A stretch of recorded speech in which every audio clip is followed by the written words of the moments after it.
Hello साथियों, खुश आमदीद। स्वागत है आपका ISA स्टडी पॉइंट में मेरे यानी अजहर नज़ामी के साथ।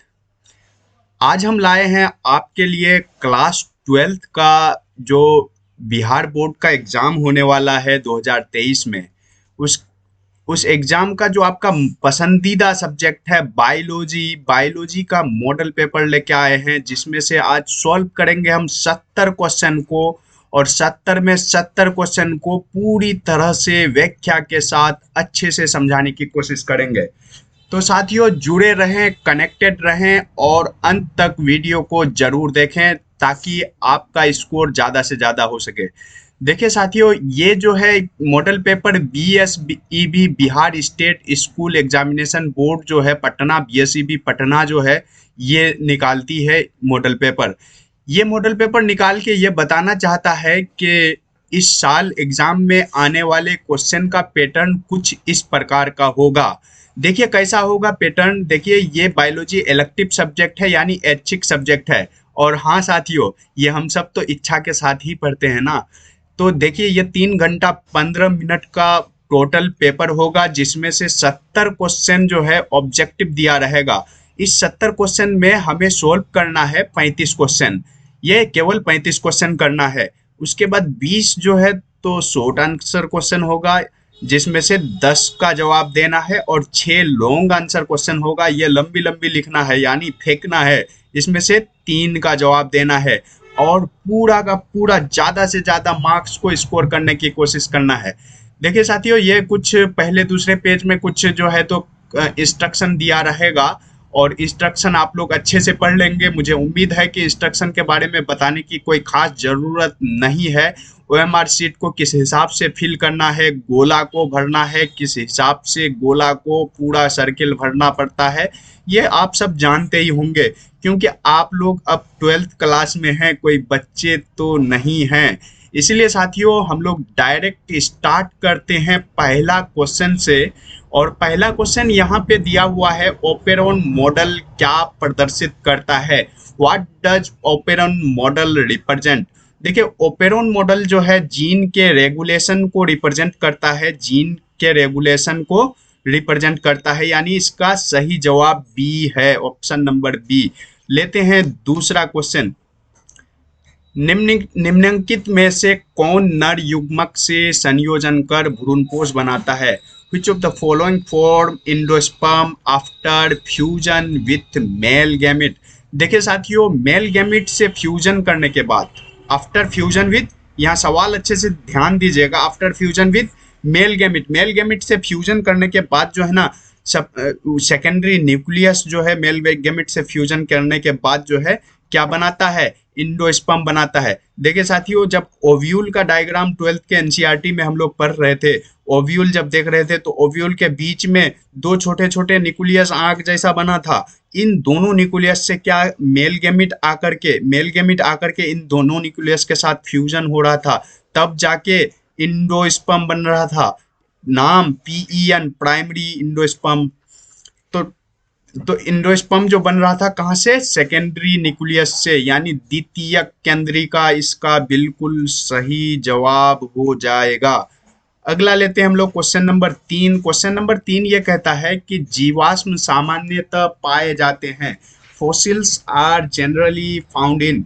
जीवाश्म जो फोसिल जो है ना, तो कहाँ पाए जाते हैं? जीवाश्म क्या होता है साथियों? आप लोग जानते होंगे कि जीवाश्म जो है ना, बहुत पुराना जो है धसा हुआ कोई रॉ मटेरियल होता है। यानी किसी चट्टान के अंदर अगर कोई जीव जंतु या पौधा धस गया हो और हजारों साल वहीं रह गया हो, फिर खुदाई के दौरान, फिर आर्कियोलॉजिकल सर्वे के दौरान जो है तो वो निकल के आता है सामने, तो उसको हम लोग क्या बोलते हैं? जीवाश्म बोलते हैं। उसको हम लोग क्या बोलते हैं? फॉसिल्स बोलते हैं। और ये जो है सेडिमेंट्री रॉक में पाया जाता है।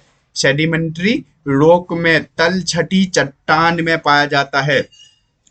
तो याद रखिएगा साथियों, ये काफी इंपॉर्टेंट सवाल हो सकता है आपके लिए। अगला लेते हैं चौथा। चौथा, ओकाज़की टुकड़े किस दौरान बनते हैं? During which process Okazaki fragment are synthesized? देखिए साथियों, ओकाज़की फ्रेगमेंट जो बनता था, ओकाज़की फ्रेगमेंट डीएनए के रेप्लिकेशन के दौरान में हम लोग देख रहे थे। डीएनए के रेप्लिकेशन के दौरान में जो है ओकाज़की फ्रेगमेंट बनता था। मगर किस डीएनए के रेप्लिकेशन के दौरान, किस दौरान? During discontinuous replication of DNA. जब डीएनए का डिसकंटिन्यूअस रेप्लिकेशन हो रहा था, क्या डीएनए के डिसकंटिन्यूअस रेप्लिकेशन के दौरान हो रहा था? ये देखिए, during continuous replication of DNA during lagging stand of DNA. देखिए, कंटिन्यूअस के दौरान भी ओकाज़की फ्रेगमेंट बनता है और लैगिंग स्टैंड में तो बनता ही है, क्योंकि लैगिंग स्टैंड में ही ओकाज़की फ्रेगमेंट बनता है।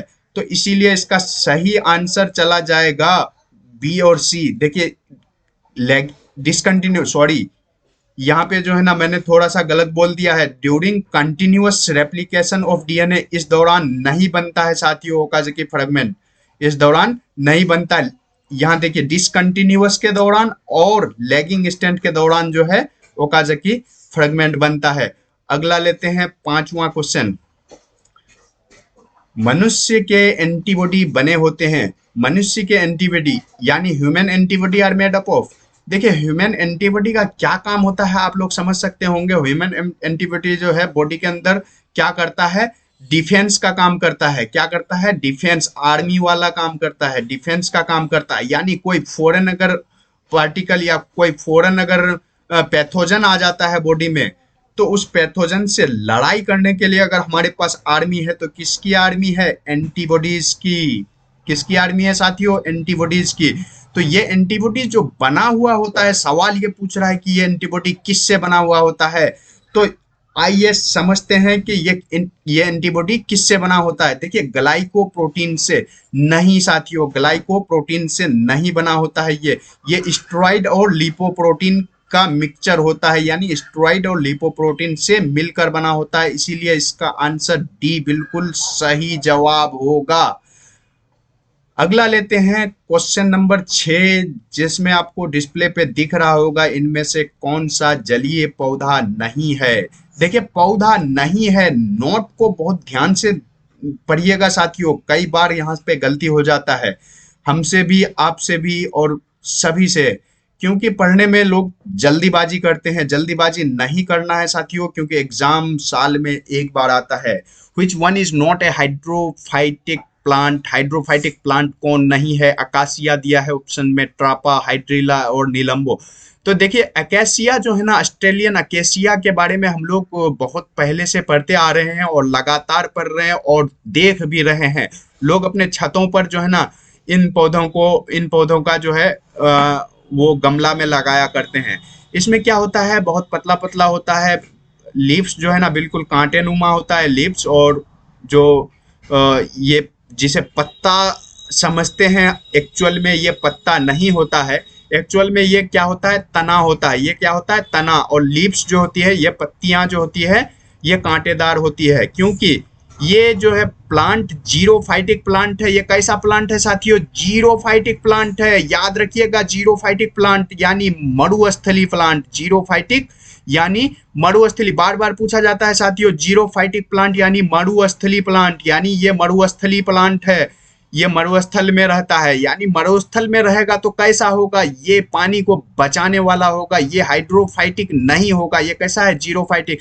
तो यही पूछ रहा है कि कौन नहीं है। बाकी सब ट्रपा, हाइड्रीला, हाइड्रीला तो नाम से समझ में आ रहा होगा, हाइड्री वाटर, हाइड्रीला, नीलम्बो, ये सब के सब पानी में रहने वाला है। मगर अकेसिया जो है इकलौता ऐसा है जो बिल्कुल पानी कम होने पर भी रह सकता है और बिल्कुल रहता है। आइए देखते हैं अगला क्वेश्चन।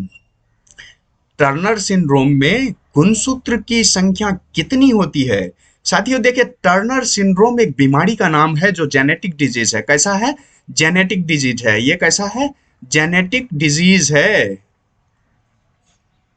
जेनेटिक डिजीज है टर्नर सिंड्रोम। टर्नर सिंड्रोम में क्या होता है? जनरली ह्यूमन के अंदर 46 यानी 23 जोड़ी क्रोमोजोम यानी 46 क्रोमोजोम होता है। ह्यूमन बॉडी के अंदर, ह्यूमन के अंदर कितना क्रोमोजोम होता है? 23 जोड़ी यानी 46 क्रोमोजोम होता है। मगर टर्नर सिंड्रोम में एक क्रोमोजोम घट जाता है, एक क्रोमोजोम डिलीट हो जाता है। और जब ये क्रोमोसोम डिलीट हो जाता है एक क्रोमोसोम, तो कहीं ना कहीं डिफेक्ट पैदा होता है और उस डिफेक्ट का नाम टर्नर सिंड्रोम कहलाता है। ये टर्नर सिंड्रोम एनसीईआरटी का बहुत फेमस रहा है डिजीज में से, और इसका ऑप्शन नंबर बी बिल्कुल सही जवाब है, यानी 45 क्रोमोसोम होता है टर्नर सिंड्रोम में। चलिए लेते हैं अगला क्वेश्चन। नशे से दिया हुआ क्वेश्चन ये है। आजकल वैसे ही उड़ता पंजाब देखने के बाद हम लोग देखते हैं कि उड़ता बिहार है, यानी अफीम प्राप्त होता है।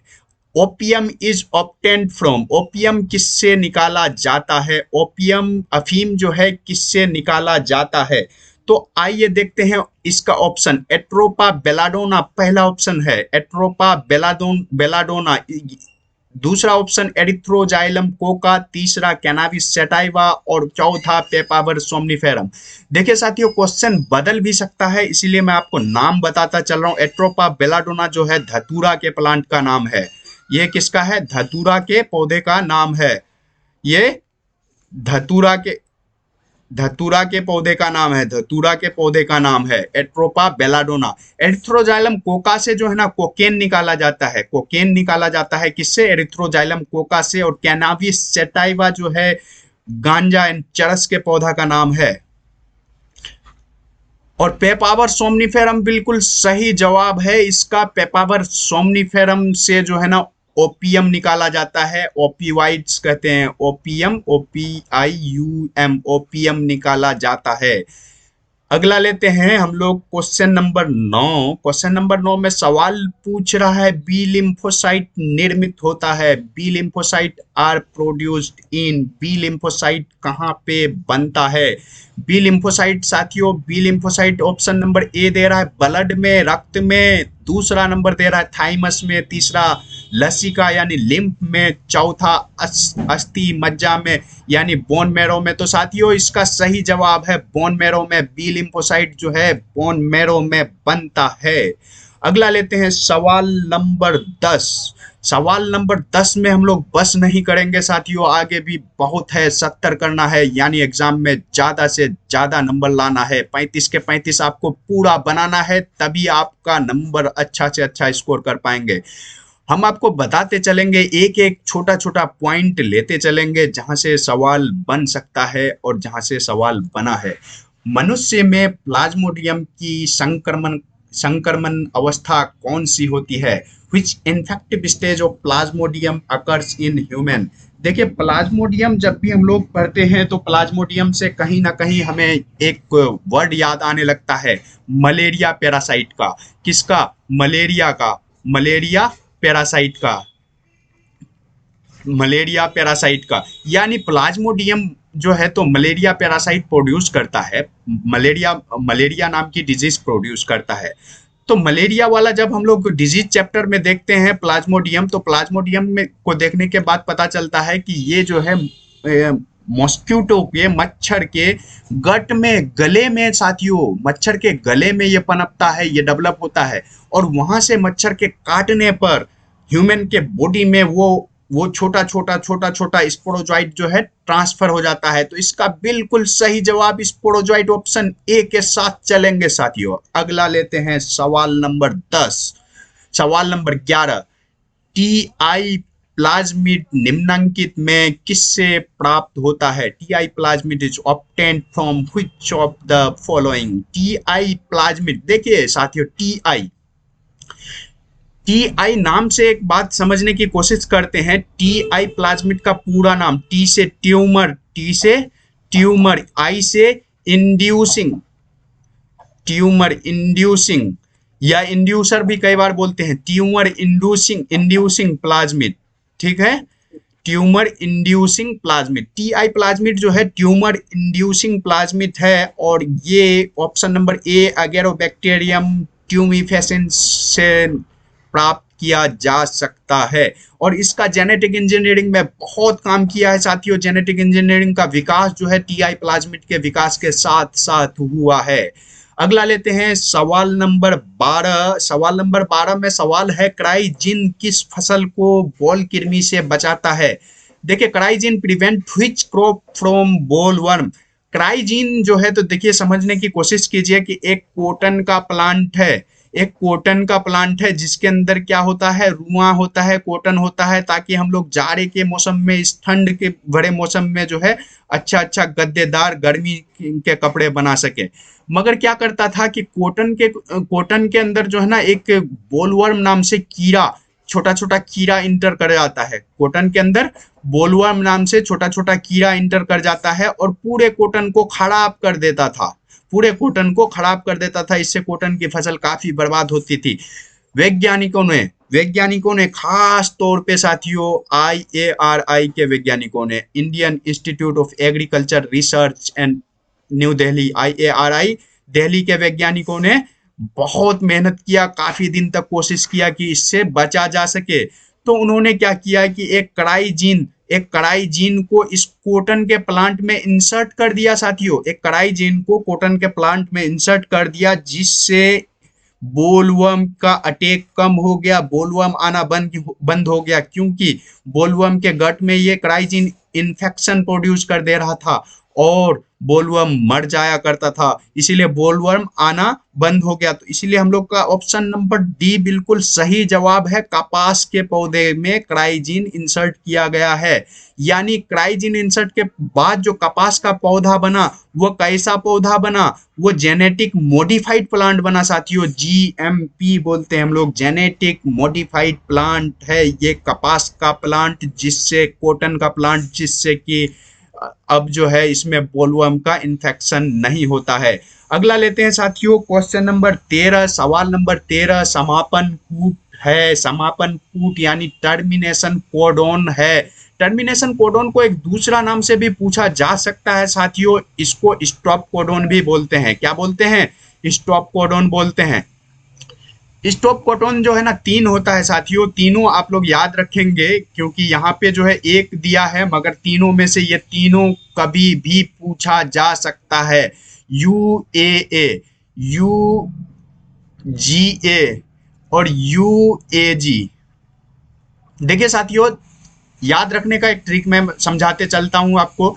देखिए यू तीनों में कॉमन है, पहले वाले में AA लेना है, बाकी AG और GA को इधर से उधर करना है। ये तीनों मिला के क्या कहलाता है? Stop codon. ये तीनों मिला के स्टॉप कोडोन कहलाता है। यानी यहाँ ये अगर आ गया तो ट्रांसक्रिप्शन बंद हो जाएगा। इन तीनों में से कोई भी सवाल आ सकता है, इसीलिए इस सवाल का जवाब ऑप्शन नंबर C बिल्कुल सही जवाब है। अगला लेते हैं question number 14। Question number 14, DNA द्विकुंडली होता है, DNA डबल हेलिक्स होता है। कैसा होता है साथियों DNA डबल हेलिक्स? देखते हैं हम लोग। देखिए DNA जो होता है, DNA का स्ट्रक्चर जैसा हम लोग अब तक देखते आए हैं, कुछ इस प्रकार से होता है। इस प्रकार से एक हेलिक्स दूसरे हेलिक्स के पैरेलल एंटी पैरेलल चलता रहता है। देखिए क्या होता है, ऑलवेज सर्कुलर नहीं साथियों। सर्कुलर ये दिख रहा है क्या? सर्कुलर, ऑलवेज सर्कुलर तो नहीं, बिल्कुल नहीं। Parallel and complementary, parallel and complementary, both A and B, anti parallel and complementary. देखिए एक दूसरे के एंटी पैरेलल होता है। यहाँ अगर एडिनिन होगा तो यहाँ गुआनिन होगा, एंटी पैरेलल होता है। और दोनों कॉम्प्लीमेंट्री होता है, साथ साथ चलने वाला होता है साथियों, दूर तक रिश्ता निभाता है। ये क्वेश्चन नंबर 14 हमारा। आगे की और बढ़ते हैं। क्वेश्चन नंबर 15 देखते हैं। अंडाणु के कोशिका द्रव में कौन सी संरचना नहीं होती है? Which organelle is not present in cytoplasm of ovum? देखिए हम लोग ये फीमेल रिप्रोडक्टिव सिस्टम जब पढ़ रहे थे तो ये जान रहे थे कि ओवम किस प्रकार से डेवलप करता है। ओवम के अंदर जो है तो ये ओवम होता है, ओवम के अंदर एक न्यूक्लियस होता है, न्यूक्लियस में जो है क्रोमोसोम होता है। नंबर ऑफ क्रोमोसोम कितना? 23, यानी N का होता है ये। साथियों ध्यान रखिएगा, मेल गैमेट से N का और फीमेल गैमेट से N का मिल करके फ्यूजन करके दोनों आपस में मिल करके तब 2N बनाता है, तो ये N का होता है। अब इसके अलावा यहाँ पे जो लिक्विड भरी होती है इस पोर्शन में लिक्विड के साथ साथ कई सारे छोटे छोटे ऑर्गेनली भी लिक्विड में तैर रहे होते हैं। छोटे छोटे ऑर्गेनली तैर रहते हैं। ये देखिए, ये मैंने राइबोसोम बनाया, इस तरह से गोल्गी बॉडीज होती है, इस तरह से अलग अलग माइटोकॉन्ड्रिया होता है। मगर साथियों सेंट्रोजोम इसमें नहीं होता है। सेंट्रोजोम इसका बिल्कुल सही आंसर है, सेंट्रोजोम इसमें नहीं पाया जाता है। ऑप्शन नंबर बी के साथ चलेंगे हम लोग। अगला लेते हैं सवाल नंबर 16। सवाल नंबर 16 कहता है कि प्रतिलेखन की क्रिया में कौन से एंजाइम की आवश्यकता होती है। Which enzyme is required in the process of transcription? जब भी बात करते हैं ट्रांसक्रिप्शन की, तो ट्रांसक्रिप्शन स्टार्ट होने से पहले मान लिया कि डीएनए में ट्रांसक्रिप्शन हो रहा है। ट्रांसक्रिप्शन स्टार्ट होने से पहले हमें आरएनए पॉलीमरेज की जरूरत पड़ती है स्टार्ट करने के लिए, यानी आरएनए पॉलीमरेज की जो है आवश्यकता पड़ती है। अगला लेते हैं क्वेश्चन नंबर 17 यानी 17वां क्वेश्चन। कीटों तथा पक्षियों के पंख कहलाते हैं। देखिए साथियों ये इवोल्यूशन का क्वेश्चन लिया गया है, इवोल्यूशन चैप्टर से लिया गया है। इवोल्यूशन चैप्टर में 2 पॉइंट काफी इंपॉर्टेंट पॉइंट है, homologous and analogous. Homologous homologous and analogous ये दोनों जो है टॉपिक काफी इंपॉर्टेंट टॉपिक है बोर्ड के पॉइंट ऑफ व्यू से, साथ साथ कॉम्पिटिटिव एग्जाम के पॉइंट ऑफ व्यू से भी। तो होमोलोगस एनालोगस को एक बार आप लोग एनसीईआरटी से ढंग से पढ़ लें साथियों, एग्जाम में जाने से पहले तैयार हो जाएं। यहाँ पे सवाल पूछ रहा है कि wings of insect and bird are called, ये दोनों जो है होमोलोगस ऑर्गन कहलाता है, ये दोनों जो है समजात अंग कहलाता है, ये दोनों एक ही जात के अंग हैं। अगला लेते हैं सवाल नंबर 18। रिलैक्सिन का स्राव होता है। रिलैक्सिन कहाँ से स्राव होता है? रिलैक्सिन इज सेक्रेटेड बाय, देखिए रिलैक्सिन सेक्रेट होता है। सेक्रेट जहां भी वर्ड आएगा ना साथियों, सेक्रेट होना मतलब कहीं ना कहीं वो चीजें जो है कोई सेल बना के निकाल रही है, यानी कहीं ना कहीं हार्मोन की बात कर रही है, हार्मोन की बात कर रहा है। ये किसकी बात कर रहा है? हार्मोन की बात कर रहा है। रिलैक्सिन क्या है? इसका मतलब ये हार्मोन है, रिलैक्सिन एक हार्मोन है। ये हार्मोन साथियों आपको समझ में आ रहा होगा कि देखिए ये मान के चलिए, ये मैं बना रहा हूं यूटेरस का डायग्राम। ये क्या है? यूटेरस का डायग्राम है, यूटेरस का डायग्राम है। यहाँ पे बच्चा पलता है इस तरह से, यूटेरस माँ के पेट के अंदर, यूटेरस के अंदर इस तरह से बच्चा पलता है। और जब ये बच्चा पूरी तरह से डेवलप हो जाता है और 9 महीना के बाद ये जब बाहर की तरफ दुनिया में आता है, तो उस आने के क्रम में, उस आने के दौरान में यहाँ पे अचानक से माँ के पेट के अंदर यहाँ पे कॉन्ट्रैक्शन प्रोड्यूस होता है। इस जगह पे कॉन्ट्रैक्शन प्रोड्यूस होता है, मायोमेट्रियम कॉन्ट्रैक्शन प्रोड्यूस करता है। और वो कॉन्ट्रैक्शन साथियों बच्चा को बाहर आने में, यानी बच्चा को पार्चुरेशन होने में मदद करता है। उस कॉन्ट्रैक्शन को स्टार्ट कराने का काम किसका होता है साथियों? रिलैक्सिन का। और ये रिलैक्सिन बनाता है, कहाँ से बनता है ये रिलैक्सिन? कॉर्पस ल्यूटियम इसको बनाता है साथियों। चलिए लेते हैं अगला प्रश्न, सवाल नंबर 19। क्वेश्चन नंबर 19 में कहता है शुष्क अनुक्रमण में कौन सा अग्रणी है? Which one is pioneer in zero सेरी? देखिए साथियों जीरो सेरी की बात कर रहा है और पाइनियर कम्युनिटी की बात कर रहा है, यानी अग्रणी कम्युनिटी की बात कर रहा है। देखिए हमने गाना सुना है कि ये दुनिया पित्तल दी, सनी लियोनी का पुराना गाना सुना था, मगर ये साथियों ये दुनिया जो है ना पित्तल दी तो नहीं, ये दुनिया चट्टान दी। यहाँ इमेजिन करते हैं कि ये दुनिया चट्टान दी। मान के चलिए कि ये कोई पहाड़ है, मैं एक पहाड़ का डायग्राम बना रहा हूँ, बनाने की कोशिश कर रहा हूँ। ये कोई पहाड़ है, इस पहाड़ में जो है ना पूरी तरह से चट्टान रहती है, इस पहाड़ में पूरी तरह से चट्टान रहता है। मगर स्टार्टिंग पीरियड में अगर कुछ आता है तो इस तरह से छोटा छोटा लाइकेन की कम्युनिटी यहाँ पे आके बसता है। लाइकेन की कम्युनिटी धीरे धीरे जो है ना मोसेस बनाता है। लाइकेन सबसे पहले क्या? Lichen, LICHEN, lichen. लाइकेन से क्या बनेगा? मोसेस बनेगा। लाइकेन से मोसेस बनेगा, मोसेस आएगा, फिर लाइकेन से मोसेस आएगा, मोसेस से फिर हर्ब आएगा, छोटे छोटे पौधे आएंगे, फिर आएगा सर्व आएगा, हर्ब के बाद सर्व आएगा, फिर लास्ट में ट्री होगा और ये लास्ट में फॉरेस्ट बन जाएगा साथियों। तो तो देखिए जंगल जो है ना, फॉरेस्ट का डेवलपमेंट कोई एक दिन का प्रोसेस नहीं है साथियों। यह चट्टान में सबसे पहले लाइकेन आता है, फिर मोसेस आता है, फिर हर्ब आता है, फिर सर्ब आता है, उसके बाद ट्री आता है, तब जाके फॉरेस्ट बनता है। इसीलिए इसका ऑप्शन नंबर ए बिल्कुल सही जवाब हो जाएगा। अगला लेते हैं सवाल नंबर 20। सवाल नंबर 20 को जानने की कोशिश करते हैं कि क्या पूछ रहा है। निम्नलिखित में जल का भारी धातु प्रदूषक कौन सा है? Which of the following is heavy metal water pollutant? देखिए हेवी मेटल वाटर पोल्यूटेंट की जहां बात कर रहा है, यहाँ पे डायरेक्ट आपका आंसर जाएगा आर्सेनिक की तरफ, क्योंकि arsenic heavy metal water pollutant है। आर्सेनिक की तरफ चलते हैं हम लोग। तो साथियों ध्यान दीजिए, और जो है अब तक अगर चैनल को आपने लाइक नहीं किया है, सब्सक्राइब नहीं किया है, तो चैनल को कृपया सब्सक्राइब कर दें, क्योंकि इतना प्यार से और इतना मेहनत से कोई नहीं समझाएगा साथियों। अगला देखते हैं 21। सवाल नंबर 21। अंडोत्सर्ग होता है, ovulation takes place in. Ovulation कब होता है? देखिए ओव्यूलेशन जो होता है ये 14वें दिन में तो होता है, बिल्कुल सही जवाब है। क्या प्लेसेंटा से होता है? नहीं, प्लेसेंटा से नहीं होता है। ओवरी, बिल्कुल ओवरी से ओव्यूलेशन होता है, यानी इसका सही जवाब होगा B and C. B and C, मानसिक धर्म के 14वें दिन जो है ओव्यूलेशन होता है और ओवरी से ओव्यूलेशन होता है। तो इसका सही जवाब ऑप्शन नंबर डी के साथ चलेंगे हम लोग अगले क्वेश्चन की तरफ। अगला क्वेश्चन है रणथंभौर राष्ट्रीय उद्यान कहाँ स्थित है?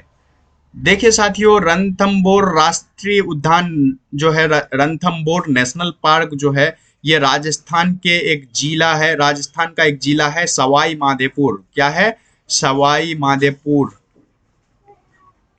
सवाई माधोपुर जिला में स्थित है। राजस्थान के सवाई माधोपुर जिला में रणथंभौर फॉरेस्ट स्थित है, और यहाँ पे टाइगर रिजर्व है साथियों।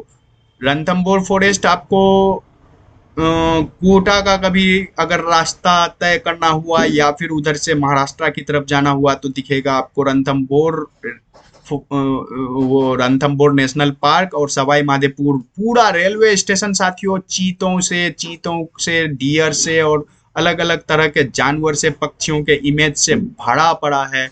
वहां जाने से ही पता चल जाएगा कि रणथंभौर नेशनल पार्क का जगह आ गया है।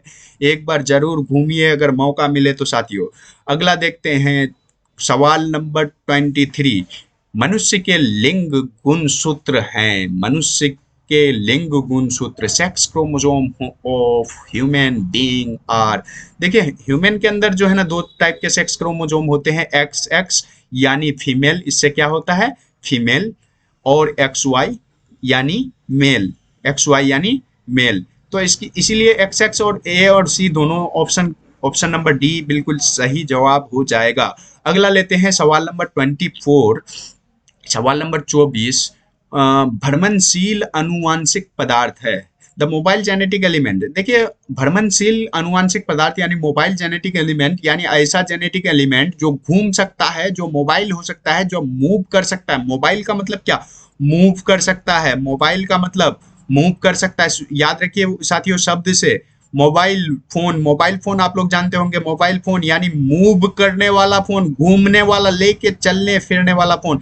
यहाँ पे मोबाइल जेनेटिक एलिमेंट पूछ रहा है। मोबाइल जेनेटिक एलिमेंट कौन होता है? स्प्लिट जीन, ट्रांसपोसोम, प्रायोन्स और इंट्रॉन्स। यहाँ पे 4 ऑप्शन दिया गया है साथियों। इन 4 ऑप्शन में ट्रांसपोसोम बिल्कुल सही आंसर है। ट्रांसपोसोन्स बिल्कुल सही आंसर है। ऑप्शन नंबर बी के साथ चलेंगे। ट्रांसपोसोम मोबाइल जेनेटिक एलिमेंट है, मूव करने वाली जेनेटिक एलिमेंट है। अगला लेते हैं सवाल नंबर 25। पेरिपेटस संयोजक कड़ी है। पेरिपेटस इज कनेक्टिंग लिंक बिटवीन। पेरिपेटस किस और किसके बीच की कड़ी है? संयोजक कड़ी है। पेरिपेटस जो है, देखिए सवाल में ऑप्शन दे रहा है अर्थोपोडा एंड एनालिडा। अर्थोपोडा और एनालिडा के बीच की संयोजक कड़ी है क्या? Mollusca and Echinodermata, Porifera and Coelenterata, reptilia and Abies. तो ये देखिए डाइवर्सिटी का क्वेश्चन है। पेरिपेटस जो है अर्थोपोडा और एनालिडा के बीच का कनेक्टिंग लिंक है साथियों। ऑप्शन नंबर ए बिल्कुल सही जवाब होगा। अगला लेते हैं सवाल नंबर 26। सवाल नंबर 26 पूछ रहा है, ह्यूगो डी वेरीज एक वैज्ञानिक का नाम है, ने प्रस्तावित किया था। ह्यूगो डी वेरीज ने क्या प्रस्तावित किया था साथियों? देखिए, ह्यूगो डी वेरीज ने प्रपोज किया था क्या थ्योरी ऑफ नेचुरल सिलेक्शन? नहीं साथियों, ये तो डार्विन ने दिया था। Law of dominance? नहीं। थ्योरी ऑफ म्यूटेशन बिल्कुल सही जवाब है। उत्परिवर्तन का सिद्धांत दिया था ह्यूगो डी वेरीज ने। म्यूटेशन क्या होता है साथियों? अब म्यूटेशन पे थोड़ी सी बात कर लेते हैं। म्यूटेशन जो होता है, जीन में सडन चेंज होता है। क्या होता है? ये डीएनए है, कहीं पे हल्का सा सडन चेंज हो गया, थोड़ी सी चेंज हो गई, पूरा का पूरा ऑर्गेनिज्म बदल गया, चेंजेस आ गए, उसको क्या कहते हैं?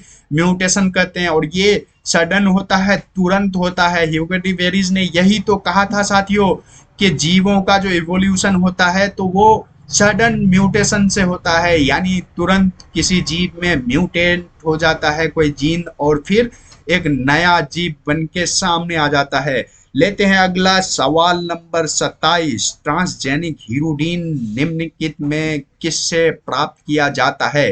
देखिए, ट्रांसजेनिक हीरोडीन की बात कर रहा है। Transgenic हीरोडीन is obtained from which of the following? देखिए, पोटैटो दिया है सवाल नंबर 27 का ऑप्शन नंबर ए में। पोटैटो का हिंदी क्या होता है साथियों? आलू। आलू। हीरोडीन क्या आलू से निकाला जाता है? नहीं। टोमेटो दिया है, यानी टमाटर। टमाटर से हीरोडीन निकाला जाता है? नहीं, ऐसा नहीं है। ब्रेसिका नेपस, देखिए ये बोटेनिकल नाम है किसका? ये सरसों का बोटेनिकल नाम है। ये सरसों का बोटेनिकल नाम है ब्रेसिका नेपस। और ओसीमम सैंक्टम, ओसीमम सैंक्टम जो है ना साथियों, ये तुलसी के पौधे का नाम है। जैसा कि आप और हम सब जानते हैं कि तुलसी लोगों के घरों में लगाया करता है और काफी 5000 साल पहले से इसको मेडिसिनल प्लांट माना जाता है। क्या? दवाई की प्लांट माना जाता है। इंडियन एंशियंट आयुर्वेदा में भी इस तुलसी के प्लांट का जिक्र है साथियों। तो इसका बायोलॉजिकल नाम याद रखेंगे, ओसीमम सैंक्टम होता है। और इस सवाल का जो सही जवाब है, हीरोडीन जो निकाला जाता है, ये ब्रेसिका नेपस यानी सरसों के पौधे से निकाला जाता है। हीरोडीन कहां से निकाला जाता है? ब्रेसिका नेपस से निकाला जाता है। अगला लेते हैं सवाल नंबर 28। सवाल नंबर 28 ये पूछ रहा है कि एंट अमीबा हिस्टोलिका निम्नलिखित में से किस बीमारी का रोग जनक है? Entamoeba histolytica is a pathogen of which disease in the following? देखिए, एंट अमीबा हिस्टोलिका एक बीमारी प्रोड्यूस करता है, उसका नाम होता है अमीबोइसिस। अमीबोइसिस में क्या होता है? दस्त होता है। क्या होता है? दस्त होता है। द दस्त होता है, यानी लूज मोशन भी इसको कहते हैं। क्या कहते हैं? Loose motion. ठीक है, आम भाषा में लूज मोशन भी कहते हैं। ये बार बार बाथरूम जाने की स्थिति हो जाती है साथियों। बहुत ही घटिया किस्म की बीमारी है साथियों। और खुदा ना करे कि किसी को इस तरह का इन्फेक्शन हो कि बार बार बाथरूम की तरफ दौड़ना पड़े, पेट में दर्द, पेट में मोच आने लगता है साथियों। एंटामीबा हिस्टोलिका पीने के पानी और खाने के फूड से हमारे बॉडी के अंदर आता है, तो बचें कंटामिनेटेड वाटर से और कंटामिनेटेड फूड से। अगला लेते हैं हम लोग सवाल नंबर 29। एक पारितंत्र के ये दो घटक हैं। The two components of an ecosystem are. देखिए, इकोसिस्टम के कंपोनेंट्स के बारे में पूछ रहा है। कोई भी जो इकोसिस्टम बनता है ना, तो साथियों देखिए, समझने की कोशिश कीजिए। हम इंसान हैं। हम कैसा है? इंसान है। देखिए, ये बनाता हूं इंसान, ये हम इंसान हैं। इस तरह से हम इंसान हैं। हमारे साथ क्या क्या चीजें आसपास है? हम इंसान के आसपास क्या क्या चीजें हैं? बहुत सारी चीजें रहती है, जैसे कि लैपटॉप होता है। क्या होता है? लैपटॉप होता है। मोबाइल फोन होता है। मोबाइल फोन होता है। मोबाइल फोन होता है। घर होता है। टीवी होता है। डोंगल होता है। कॉपी होता है। किताब होता है। तो हम इंसान जो है किसके बीच रहते हैं? हम इंसान सजीव हैं। हम इंसान कैसा है? सजीव हैं। हम इंसान कैसा है? सजीव हैं, जिंदा हैं। सजीव हैं, जिंदा हैं, यानी हम इंसान जो है बायोटिक हैं। कैसा है? बायोटिक कम्युनिटी से बिलोंग करते हैं। बायोटिक कम्युनिटी से बिलोंग करते हैं हम इंसान। बायोटिक कम्युनिटी से बिलोंग करते हैं। उसी तरह ये मोबाइल, टेलीफोन और दूसरे जितने सारे निर्जीव मृदा चीज हैं, वो सारे कैसा है? एबायोटिक कम्युनिटी, एबायोटिक कम्युनिटी से बिलोंग करते हैं। यानी एक इकोसिस्टम जो बना होता है ना साथियों, वो बायोटिक कम्युनिटी और एबायोटिक कम्युनिटी से मिल करके बना होता है। इसीलिए ऑप्शन नंबर सी बिल्कुल सही जवाब है कि एक इकोसिस्टम जो बना होता है अजैविक तथा जैविक घटकों से मिलकर बना होता है। अगला लेते हैं हम लोग सवाल नंबर 30। थोड़ा जल्दी जल्दी करते हैं साथियों, क्योंकि एग्जाम आने में आपका भी ज्यादा वक्त नहीं बचा है। यानी आपका फरवरी में एग्जाम होने वाला है। फरवरी से पहले आपको पूरी सिलेबस को एक एक पॉइंट को समझना और पढ़ना है। तो लेते हैं सवाल नंबर 30। प्रजनन जिसमें युग्मक विलयन नहीं होता है क्या कहलाता है? Reproduction which does not involve gametic fusion is called. देखिए साथियों, जब भी रिप्रोडक्शन होता है हम लोग ये जानते आए हैं कि एक मेल गैमिट और एक फीमेल गैमिट आपस में मेटिंग करके, आपस में मिल करके क्या करता है, जाइगोट बनाता है और फिर नया ऑर्गेनिज्म प्रोड्यूस कर देता है। यानी जाइगोट बना करके रिप्रोडक्शन को कंप्लीट करता है। मगर देखिए नेचर बहुत कमाल का है। मैं जब भी साइंस पढ़ता या पढ़ाता हूँ बार बार नेचर की तारीफ करता हूँ साथियों। नेचर जो है इस दुनिया को बहुत कमाल तरीके से बनाया है। नेचर ने ऐसा भी एक्सेप्शन पैदा किया, ऐसा भी एक्सेप्शन बनाया है कुदरत ने, जिसमें जो है गैमेटिक फ्यूजन का इन्वॉल्व ही नहीं होता है। गैमेटिक फ्यूजन होता ही नहीं है। ऐसे प्रोसेस को हम लोग एपोमिक्सिस के नाम से जानते हैं, असंग जनन के नाम से जानते हैं। ऐसा प्रोसेस को हम लोग असंग जनन यानी एपोमिक्सिस के नाम से जानते हैं।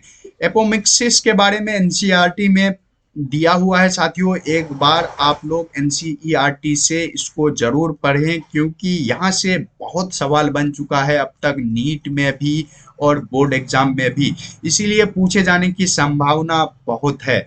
आगे लेते हैं सवाल नंबर 31। सवाल नंबर 31।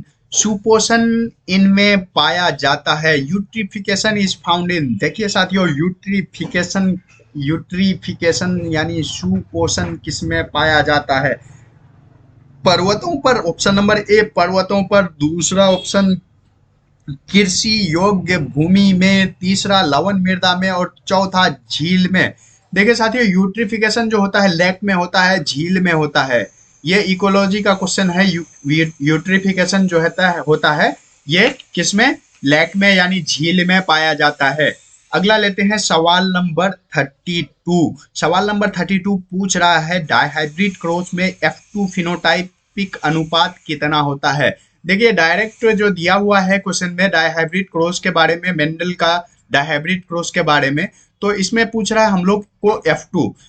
तो पहले हम लोग जान लेते हैं F1 के बारे में। F1 में होता है क्या? 1:2:1, 1:2:1, ठीक है। और F2 में जो होता है ये होता है 9:3:3:1। F2 पीढ़ी जो होता है, F2 पीढ़ी जो होता है, F2 पीढ़ी में ये होता है डायहाइब्रिड क्रॉस का फिनोटाइपिक रेशियो, यानी ऑप्शन नंबर सी इसका बिल्कुल सही जवाब हो जाएगा। ऑप्शन नंबर सी यानी डायहाइब्रिड क्रॉस में 9:3:3:1 बिल्कुल सही जवाब है। अगला लेते हैं क्वेश्चन नंबर 33। किस पौधे का जड़ नए पौधे को जन्म देता है? देखिए साथियों, कोई ना कोई जीव, हर एक जीव अपने जैसा जो है दूसरा जीव पैदा करना चाहता है। पौधों में भी ऐसी ही कुछ बात होती है। एक पौधा जो है तो अपने जैसा दूसरा पौधा पैदा करना चाहता है। मगर कुछ पौधा फल के माध्यम से, बीज के माध्यम से पैदा करता है अपने जैसा, तो कुछ पौधा जड़ से, एक जड़ के एक टुकड़े से दूसरा पौधा पैदा करता है। और कुछ पौधा तो ऐसे भी हैं जो पत्ते से ही दूसरा पौधा को पैदा करने में समर्थ होता है। तो यहाँ पे पूछा जाता है कि रूट से जो है, जड़ से जो है कौन पैदा कर सकता है नया पौधा को? तो इसका दहलिया बिल्कुल सही जवाब होगा। दहलिया एक ऐसा पौधा है जो इसके जड़ से जो है दूसरा प्लांट उग आता है। अगला लेते हैं सवाल नंबर 34, सवाल नंबर 34, अंत कवक मूल का निम्न में से कौन सा उदाहरण है? Which one is an example of इंडोमाइकोराइजा? इंडोमाइकोराइजा कौन है इनमें? इंडोमाइकोराइजा का एग्जाम्पल कौन है ये पूछा जा रहा है। ग्लोमस ऑप्शन नंबर ए में दिया है, राइजोबियम ऑप्शन नंबर बी दिया है, नॉस्टॉक और एगेरिकस दिया है। तो इसका जो है ग्लोमस बिल्कुल सही जवाब है। ऑप्शन नंबर ए के साथ चलेंगे ग्लोमस की तरफ। अगला सवाल लेते हैं साथियों, सवाल नंबर 35, क्वेश्चन नंबर 35। अम्लीय वर्षा का क्या कारण है? What causes acidic rain? देखिए साथियों, एसिडिक रेन के बारे में आप लोग जानते होंगे कि बारिश जो होती है, सीजनल बारिश जो बारिश के मौसम में होती है, तो पहली बारिश जो है, ज़्यादातर पहली बारिश जो है एसिडिक रेन होता है, अम्लीय वर्षा होता है। अम्लीय वर्षा का मेन कारण जो है एयर पोल्यूशन होता है। एयर में SO2 का पोल्यूशन हो जाता है, सल्फर डाइऑक्साइड का पोल्यूशन बहुत ज़्यादा हो जाता है, और ये हाइड्रोजन से मिल करके हाइड्रोजन के साथ रिएक्शन करके H2SO4 बना देता है, और H2SO4 पानी के बूंदों के साथ वाटर के साथ नीचे की तरफ आ जाता है, और ये एसिडिक रेन कहलाता है। ये एसिडिक रेन का मेन कारण जो है वायु प्रदूषण है। अगला लेते हैं सवाल नंबर 36। धंसे हुए रंध्र किसमें पाए जाते हैं? सकन स्टोमेटा इज फाउंड इन। सकन स्टोमेटा यानी धंसे हुए रंध्र किसमें पाए जाते हैं? देखिए साथियों, रंध्र जो होता है, रंध्र का काम क्या होता है?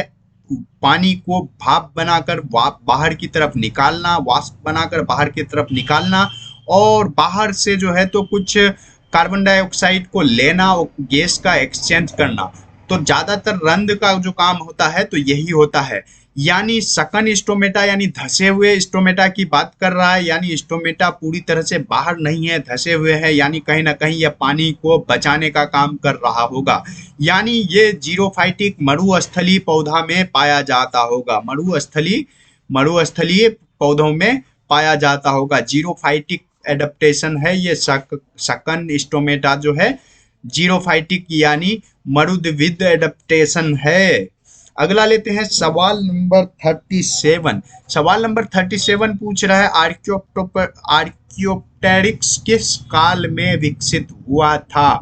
आर्कियोप्टेरिक्स जो है इवोल्यूशन हुआ था किस पीरियड में, किस एरा में, वो पूछ रहा है। सवाल नंबर 37 का Jurassic period, C option number C बिल्कुल सही जवाब है।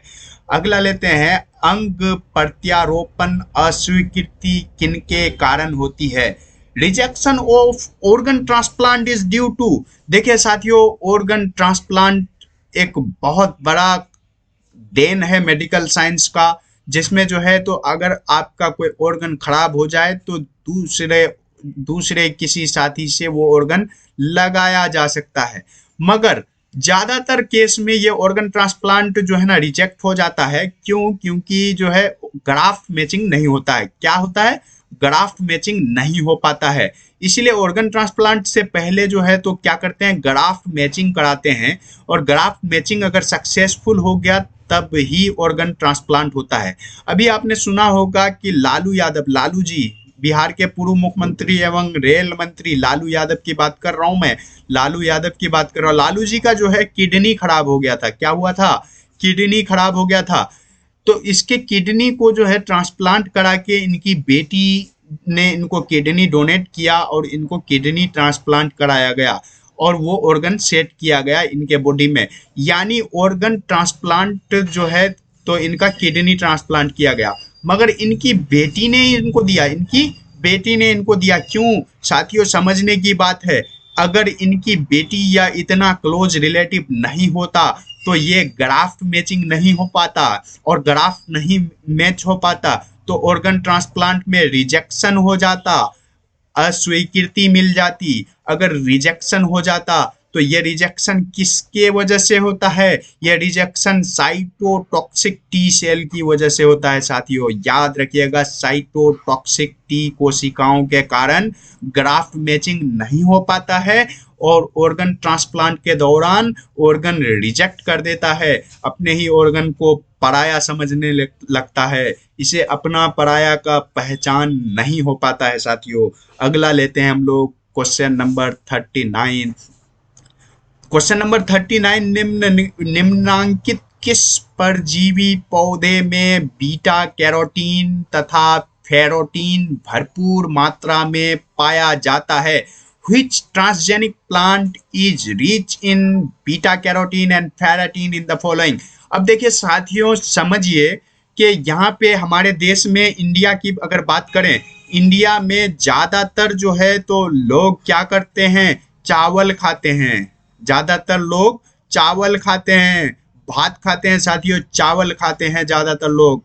और चावल के अंदर जो है ना विटामिन ए नहीं पाया जाता है, राइस में विटामिन ए नहीं पाया जाता है। इसके नहीं पाने की वजह से एक बीमारी हो गई, बहुत लंबा चौड़ा, काफ़ी ज़्यादा पॉपुलेशन में एक जो है ना बीमारी पैदा हो गई। बीमारी का नाम रतौंधी। विटामिन ए की कमी से कौन सी बीमारी? रतौंधी हो गई साथियों। जब देखा साइंटिस्ट ने कि रतौंधी हो गई ज़्यादा लोगों को, नाइट ब्लाइंडनेस हो रही है ज़्यादा लोगों को, रतौंधी को क्या बोलते हैं? Night blindness. नाइट ब्लाइंडनेस बोलते हैं, नाइट ब्लाइंडनेस बोलते हैं, यानी रात होते ही दिखना बंद। तो नाइट ब्लाइंडनेस जब साइंटिस्ट ने देखा कि रात को जो है तो काफ़ी ज़्यादा लोगों को रतौंधी हो रही है, जब रतौंधी ज़्यादा लोगों को होने लगी, नाइट ब्लाइंडनेस जब ज़्यादा लोगों को होने लगा, तो साइंटिस्ट ने क्या किया कि साइंटिस्ट ने पता लगाया कि आखिर ऐसा क्यों हो रहा है। तो पता चला विटामिन ए की कमी से हो रहा है। विटामिन ए की कमी क्यों हो रही थी? क्योंकि पता चला कि लोग ज़्यादा चावल खा रहे थे।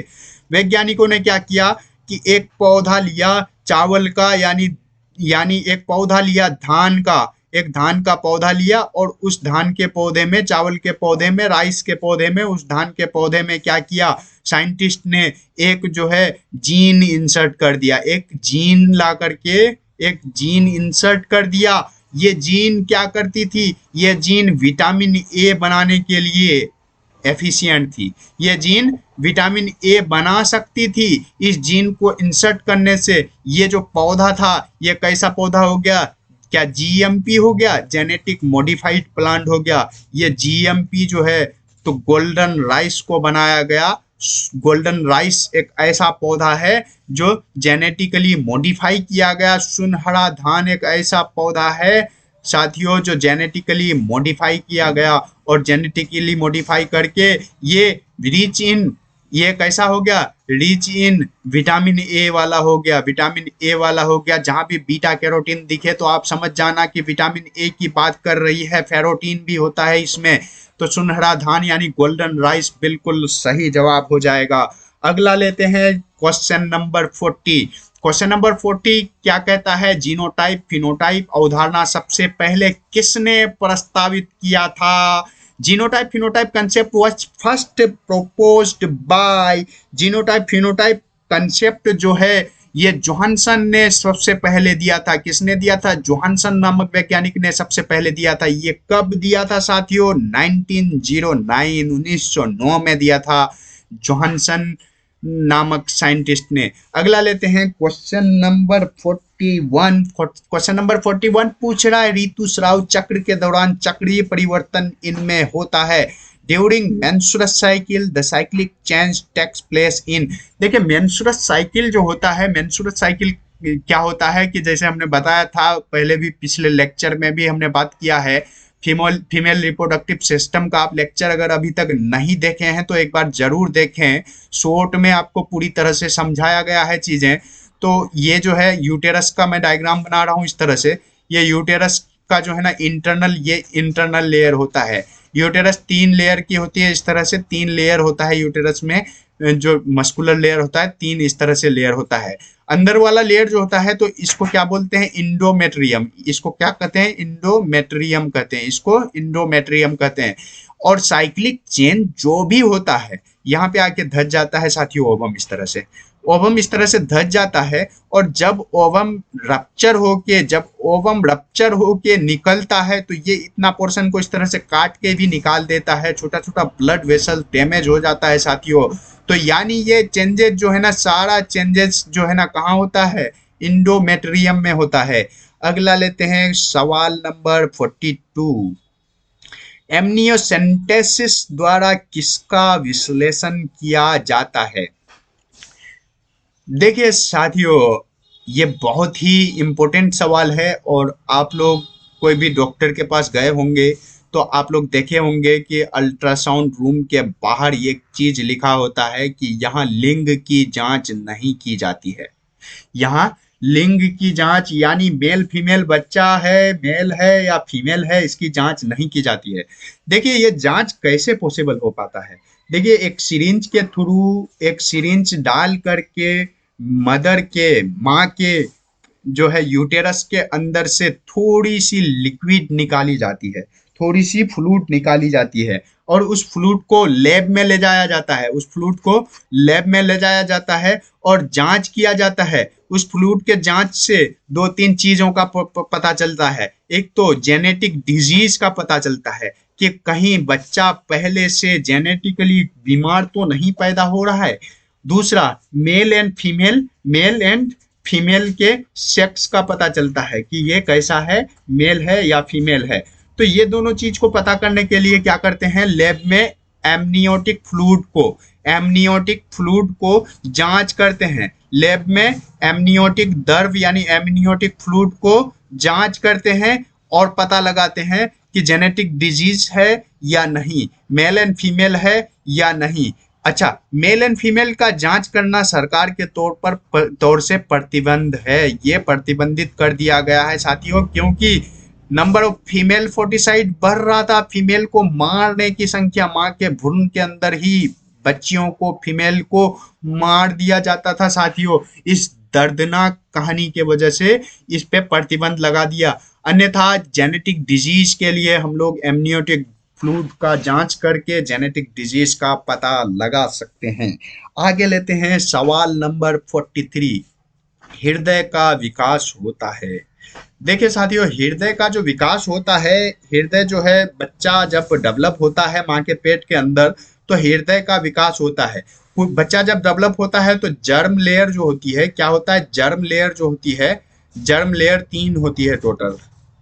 जर्म लेयर कितनी होती है? 3 होती है, 3 होती है साथियों, 3 जर्म लेयर होता है। कौन कौन सा? आउटर एक्टोडर्म, मिडिल मीजोडर्म और इनर इंडोडर्म। ठीक है, 3 लेयर होती है, आउटर एक्टोडर्म, मिडिल मीजोडर्म और इनर इंडोडर्म। देखिए हार्ट का जो डेवलपमेंट होता है, हृदय का यानी दिल का जो डेवलपमेंट होता है, तो ये मीजोडर्मल ओरिजिन होता है साथियों, पूरी तरह से याद रखिएगा। जबकि ब्रेन का जो डेवलपमेंट होता है, ब्रेन एक्टोडर्मल ओरिजिन का होता है, मगर हार्ट जो है कैसा होता है, मीजोडर्मल ओरिजिन का होता है। अगला लेते हैं सवाल नंबर 44। अगर मजा आ रहा है साथियों, आपको पढ़ने में अच्छा लग रहा है, क्वेश्चन सोल्व हो रहा है आपसे, तो आप जो है वीडियो को लाइक जरूर करें और साथ ही साथ सब्सक्राइब भी करें ताकि मेरे गले का दर्द का बदला आप मुझे दे सकें। सवाल नंबर 44 यानी 44। केसर निम्न में से किस पौधे से प्राप्त किया जाता है? देखिए साथियों, केसर यानी सेफ्रोन एक रंग का भी नाम होता है और वो यही रंग है जिस रंग से ये लिखा जा, यही सेफ्रोन होता है साथियों, यही कलर सेफ्रोन कहलाता है, केसर कहलाता है, केसरी कलर कहलाता है, रंग केसरिया रे। तो ये सेफ्रोन होता है। तो सेफ्रोन जो है किस पौधे से निकाला जाता है, ये पूछा गया है। क्रोकस सटाइवम इसका बिल्कुल सही जवाब है। क्रोकस सटाइवम से सेफ्रोन निकाला जाता है, यानी 44 का ऑप्शन नंबर ए क्रोकस सटाइवम बिल्कुल सही जवाब होगा। अगला लेते हैं क्वेश्चन नंबर 45। क्वेश्चन नंबर 45 पूछ रहा है नील हरित शैवाल की विशेषता क्या है? कैरेक्टरिस्टिक्स ऑफ ब्लू ग्रीन अलगा। देखिए ब्लू ग्रीन अलगा जो है तो बहुत ही मशहूर रहा है साइंस और विज्ञान के क्षेत्र में, और ये जो है नाइट्रोजन फिक्सेशन का काम करता है। ये ब्लू ग्रीन अलगा जो है, इसकी विशेषता क्या है? नाइट्रोजन फिक्सेशन, नाइट्रोजन का स्थिरीकरण, N2 फिक्सेशन का काम कौन करता है? ब्लू ग्रीन अलगा। अगला लेते हैं सवाल नंबर 46। 46 कहता है इंसुलिन की आणविक रचना की खोज किसने की थी? Who discovered the molecular structure of insulin? Molecular structure of insulin जो है इसकी खोज सेंगर नामक वैज्ञानिक ने किया था साथियों। सेंगर और निकोलसन दोनों साथी थे, मगर मॉलिक्यूलर स्ट्रक्चर का खोज जो है सेंगर नामक वैज्ञानिक ने 1951, एनसीईआरटी लिखती है 1951 में सेंगर ने किया था। इसका ऑप्शन नंबर बी बिल्कुल सही जवाब है। अगला लेते हैं क्वेश्चन नंबर 47, प्रेरित गर्भपात है, इंड्यूस्ड एबॉर्शन है। इंड्यूस्ड एबॉर्शन कौन है इसमें से? इंड्यूस्ड एबॉर्शन प्रेरित गर्भपात तो जो होता है 46 का ऑप्शन नंबर ए आईयूडी इंट्रा यूटेराइन डिवाइस बिल्कुल सही जवाब हो जाएगा। अगला लेते हैं क्वेश्चन नंबर 48, प्रतिजैविक सिफेलोस्पोरिन निम्न में से किससे प्राप्त होता है? देखिए साथियों, एंटीबायोटिक की बात की है। एंटीबायोटिक के बिना आज जो है तो दुनिया पॉसिबल नहीं है। दुनिया एक अंधकार सा लगता है एंटीबायोटिक के बिना। थोड़ा सा कुछ बीमारी हो जाता है, थोड़ी सी बुखार सर्दी खांसी जुकाम कई तरह की बीमारियां हो जाती है, एंटीबायोटिक का इस्तेमाल करते हैं। घाव हो जाता है, खुजली हो जाती है, एंटीबायोटिक। तो एंटीबायोटिक सिफेलोस्पोरिन जो है ये कहाँ से निकाला जाता है पूछा गया है। ये साथियों फंगस से निकाला गया एक एंटीबायोटिक है, यानी कवक से निकालते हैं। एंटीबायोटिक सिफेलोस्पोरिन कहाँ से निकालते हैं? कवक से निकालते हैं। अगला लेते हैं साथियों क्वेश्चन नंबर 49, परजीवी आवर्त बीजी होता है। पैरासाइटिक एंजियोस्पर्म और पैरासाइटिक एंजियोस्पर्म होता है अपघटक होता है प्राथमिक उपभोक्ता, द्वितीय उपभोक्ता या तृतीय उपभोक्ता। देखिए पैरासाइटिक जहां पे आ गया और एंजियोस्पर्म की बात है। एंजियोस्पर्म क्या है? प्लांट है साथियों। ये एंजियोस्पर्म क्या है? ये प्लांट है। और पैरासाइटिक भी पूछ रहा है, पैरासाइटिक प्लांट की बात पूछ रहा है, तो ये पैरासाइटिक प्लांट जो है प्राइमरी कंज्यूमर होता है साथियों, प्राथमिक उपभोक्ता होता है। पैरासाइटिक प्लांट जो इतना भी होता है ये प्राइमरी कंज्यूमर होता है। अगला लेते हैं सवाल नंबर 50, क्वेश्चन नंबर 50 जो है चट्टानों पर बढ़ने वाले पौधे को कहा जाता है? Plant growing on rock are called. जो चट्टानों पे जो पौधे बढ़ते हैं उसको क्या कहते हैं? लिथोफाइट कहते हैं साथियों, सेलोथ्रिद कहते हैं, यानी लिथोफाइट कहते हैं। लिथो से जहां भी लिथो आएगा शब्द, यहाँ देखिएगा, यहाँ समझने की कोशिश कीजिएगा। जहां भी लिथो आएगा, लिथो से मीनिंग्स हो जाएगा चट्टान, और फाइट मतलब पौधा, यानी चट्टानों पे रहने वाला पौधा। कैसा पौधा? चट्टानों पे रहने वाला पौधा। अगला लेते हैं सवाल नंबर 51, संवहनी ऊतक यंत्रिका ऊतक तथा मछली में कमी तथा छल्ली में कमी होना किसकी विशेषता है? देखिए reduction in vascular tissue, reduction in कि कौन किस में रिडक्शन हो रहा है? Vascular tissue, mechanical tissue and cuticle is characteristic feature of home. किसका कैरेक्टरिस्टिक फीचर है? देखिए वस्कुलर टिश्यू का कम होना, वस्कुलर टिश्यू का कम होना, यानी फूड एंड वाटर का आना जाना कम हो गया। इसमें वस्कुलर टिश्यू कम हो गया तो फूड एंड वाटर का आना जाना कम हो गया। मैकेनिकल टिश्यू का कम होना, मैकेनिकल टिश्यू का कम होना यानी ज्यादा पौधे में स्ट्रेंथ नहीं होगा। मैकेनिकल टिश्यू यानी ज्यादा स्ट्रेंथ नहीं होगा। और cuticle mechanical tissue and cuticle is characteristic feature of home. किसका कैरेक्टरिस्टिक फीचर है? तो देखिए साथियों, ये जो है क्वेश्चन नंबर 50 का आंसर ए हाइड्रोफाइट बिल्कुल सही जवाब होगा, क्योंकि जलीय पौधा जो होता है, जलीय पौधा जितना सारा होता है उसमें वस्कुलर टिश्यू की काफी कमी रहती है और काफी मैकेनिकल टिश्यू जो है काफी वीक रहता है। अगला देखते हैं क्वेश्चन नंबर 52, मैंग्रोव क्षेत्र में कौन सा पौधा पाया जाता है? मैंग्रोव जोन के बारे में, पौधे के बारे में पूछ रहा है कि मैंग्रोव जोन जो पहाड़ी एरिया में होता है, मैंग्रोव जोन, उसमें कौन सा पौधा पाया जाता है? मैंग्रोव जोन में जो है पहाड़ी एरिया में जो है सबसे ज्यादा जो पाया जाता है वो राइजोफोरा जैसा पौधा पाया जाता है। अकेसिया तो नहीं है, पाइनस भी नहीं, और राइजोफोरा जैसा पौधा जो है सबसे ज्यादा मैंग्रोव जोन में पाया जाता है। तो बिल्कुल सही जवाब होगा Rhizophora.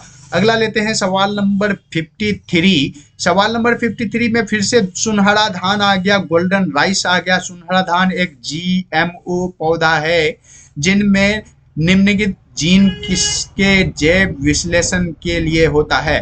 Golden rice is a genetically modified organism plant. देखिए यहाँ पे थोड़ी सी गड़बड़ की है इसने बनाने में।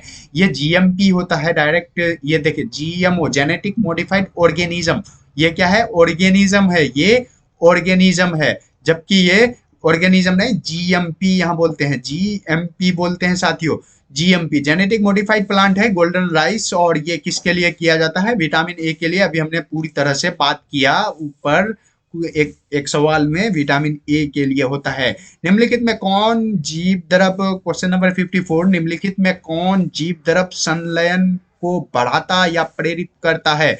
देखिए which of the following enhance और induces fusion of protoplast. Protoplast के फ्यूजन को कौन बढ़ा देता है। देखिए प्रोटोप्लास्ट किसको कहते हैं, ये देखिए ये एक सेल है और ये सेल का आउटर कवरेज सेल मेम्ब्रेन कहलाता है। ये दूसरी सेल है, ये दूसरी सेल का आउटर मेम्ब्रेन सेल मेम्ब्रेन कहलाता है। जब ये दोनों आपस में फ्यूज हो जाता है, इन दोनों के लिक्विड आपस में एक दूसरे की तरफ जाना आना शुरू कर देते हैं, तो इसको कहते हैं क्या, फ्यूजन ऑफ प्रोटोप्लास्ट। ये जो फ्यूजन ऑफ प्रोटोप्लास्ट होता है, ये पॉलीइथाइलिन ग्लाइकोल और सोडियम नाइट्रेट नामक केमिकल की वजह से होता है। ऑप्शन नंबर सी बिल्कुल सही जवाब हो जाएगा।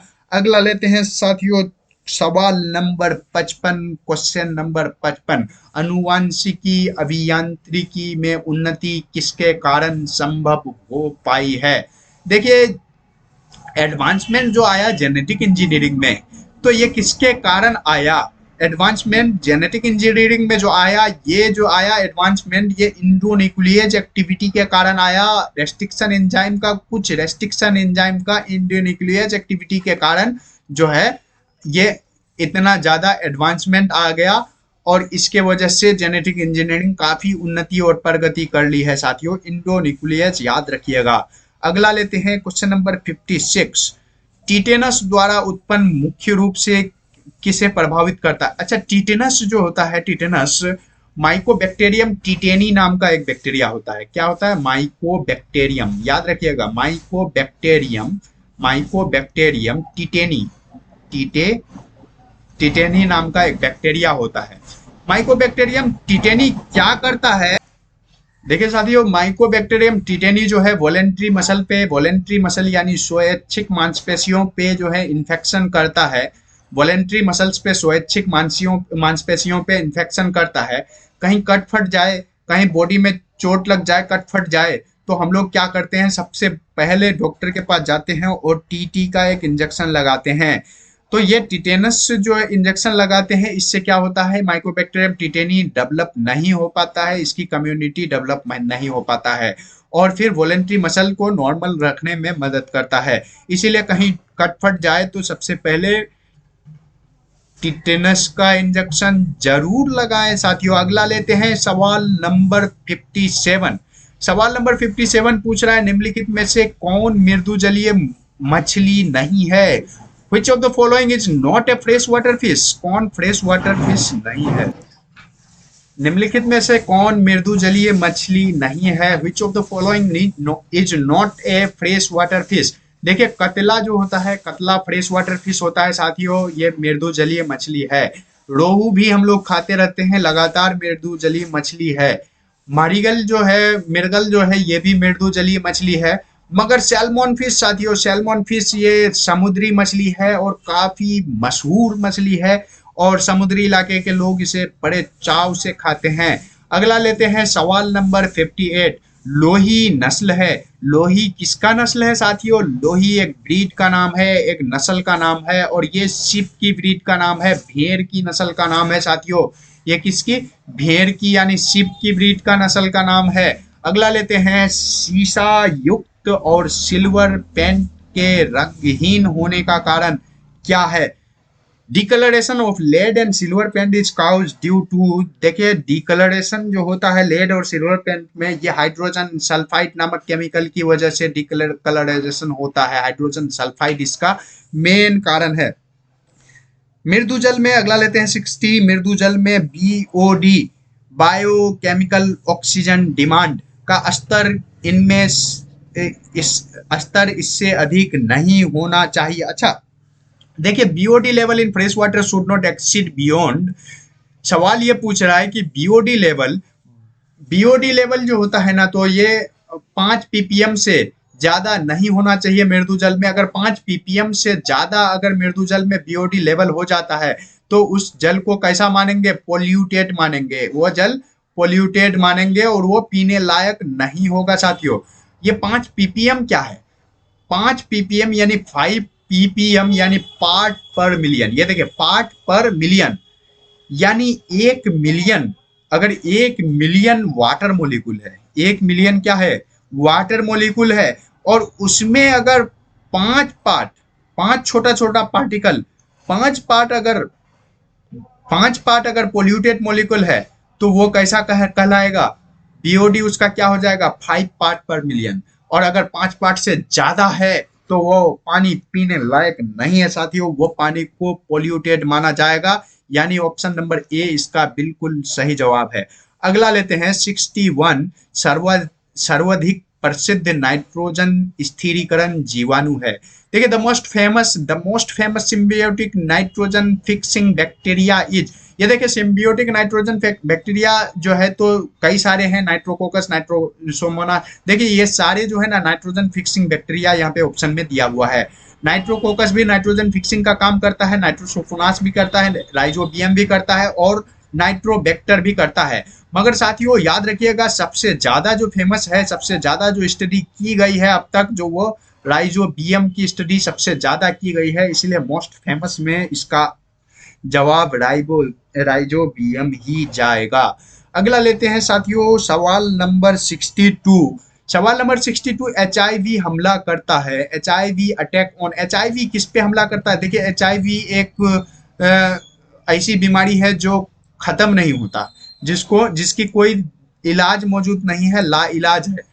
बस इसको जो है HIV को जो है क्या कर सकते हैं? कंट्रोल कर सकते हैं, कंट्रोल करके रख सकते हैं, एक कंट्रोल करके एक लंबी उम्र जी सकते हैं, मगर HIV खत्म नहीं हो सकता साथियों। HIV किस पे हमला करता है? सवाल ये पूछ रहा है कि HIV किस पे हमला करता है। HIV जो है मददगार टी कोशिकाओं पर, हेल्पर टी सेल्स पर हमला करता है।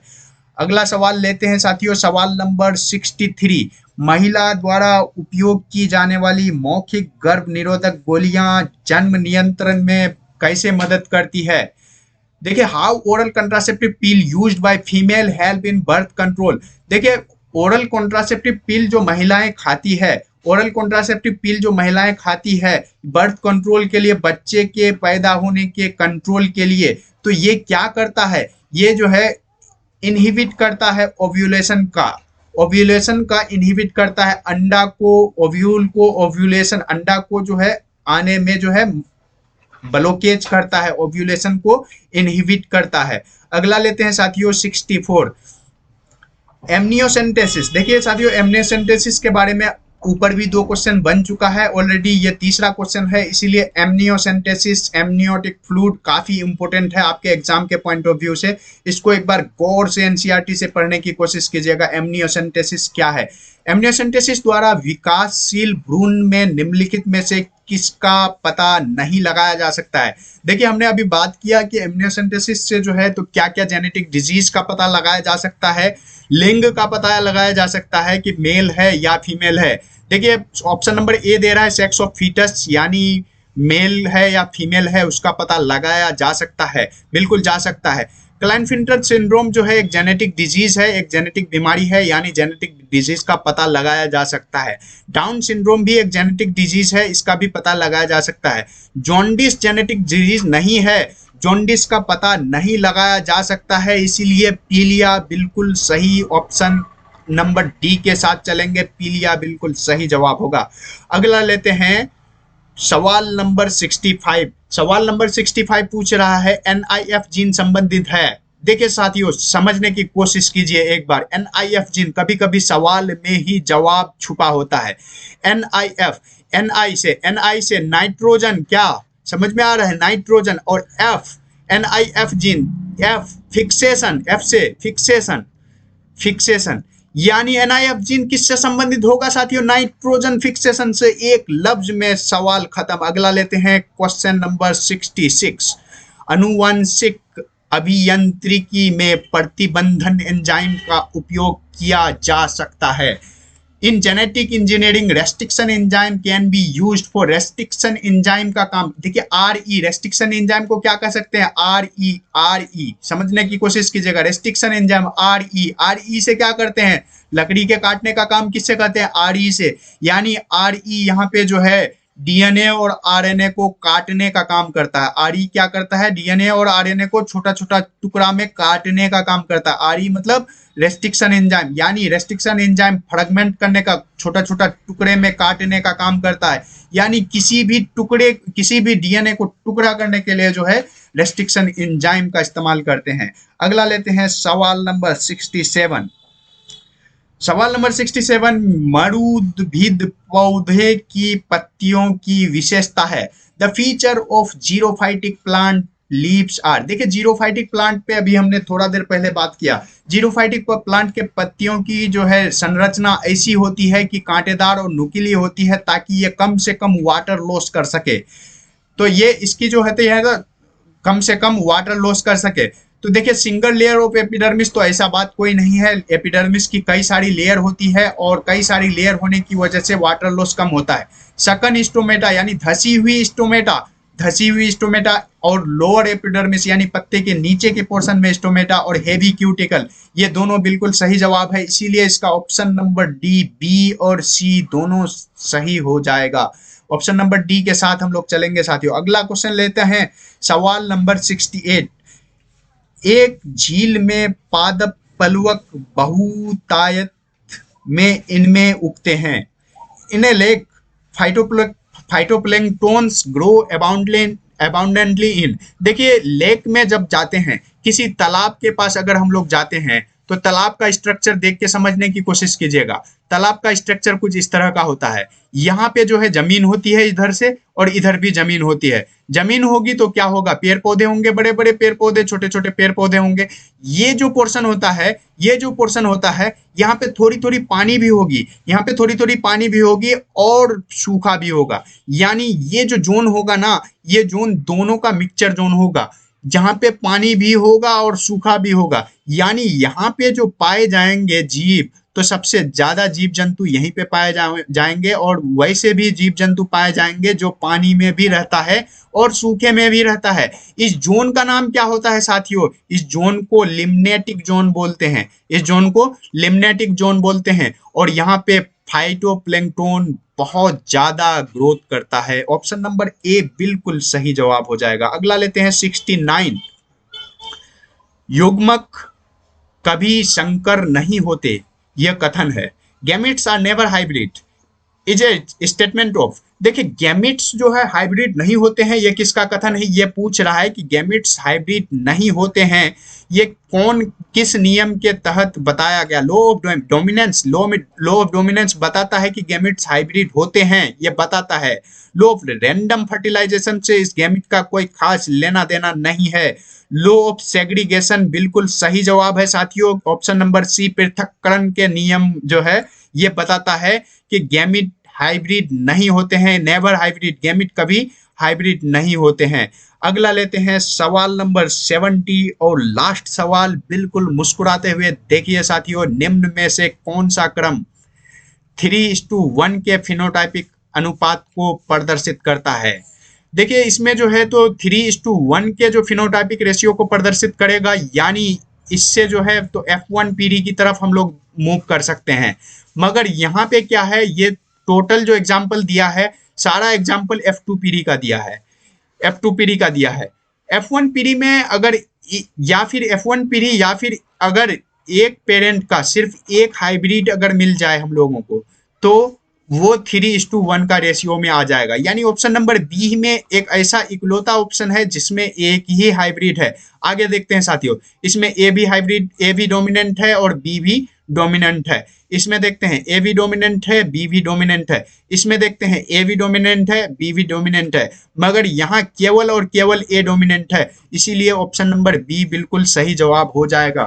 तो साथियों वीडियो कैसा लगा, अगर अच्छा लगा हो तो कमेंट करके हमें बता सकते हैं। किसी किस्म का सलाह मशवरा भी अगर देना है तो आप कमेंट करके हमें दे सकते हैं। और अगर आपको ज़्यादा से ज़्यादा स्कोर करना है तो चैनल को ज़रूर सब्सक्राइब करें, साथ ही साथ लाइक भी करें ताकि हमारा हौसला और अफजाई हो सके। आपका हमारा साथ बना रहेगा। मिलते हैं अगले वीडियो में। बहुत शुक्रिया।